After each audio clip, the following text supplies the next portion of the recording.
Hi, I'm Rob, and in this video, we'll show you how to remove and replace a motor for a Silhouette PowerView with reduced edge gap built after September 19th, 2017.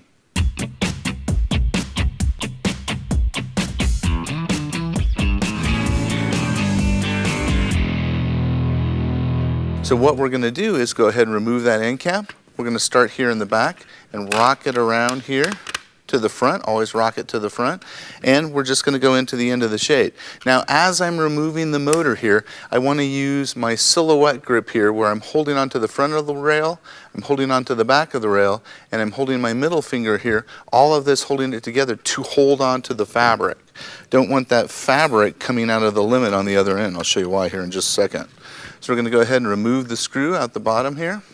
And then basically the motor is free to slide out. Now if I'm not holding on to the Silhouette shade here, holding on to the fabric portion, that fabric's going to want to slide out of the other end. Make sure that fabric stays in place. What we're looking at on the limit end of the shade, this is a look at the limit for the Silhouette, the bottom limit. And if we pull that tube out of the limit's going to lose count. We don't want to have to reset that limit. So we're not going to do that. So what we're going to do is come over here, use our grip on the Silhouette shade like we described before, and we're going to go slowly work that shade out of the motor.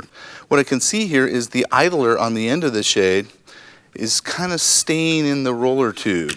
So I'm going to go ahead and pull it out, again using my grip here, and the motor slides right out. We're going to set it aside and bring in our new motor here and insert it into the shade. Now, the motor has a top and a bottom to it. It has a specific insertion.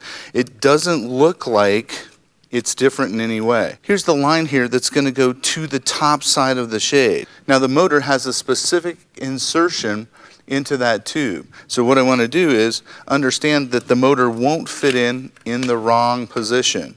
So I can go ahead and just try it out. Is this the top side? Yes, it certainly is. So I'm going to bring this over, bring my motor into place, put the idler wheel in, and I may have to turn the idler to get it in a position where it lines up with the interior features of the tube. And these here are the interior features that I'm lining up with. So all of this is lining up with my motor. I have the ability to turn the tube without disengaging it from the limit end of the shade to help that motor here line up with the motor drive, the idler on the end, and this feature here that fits into the front of the head rail. So I'm going to go ahead and stick that back in. Try it this way. Yep, it worked. I'm going to rotate the shade a little bit so it lines up with the feature that fits into the front of the rail. Line it up, and then line up that interior with the two features of the interior of the tube. It's nice and clear so you can see all that and line it up. And now I'm going to go ahead and return my screw into place.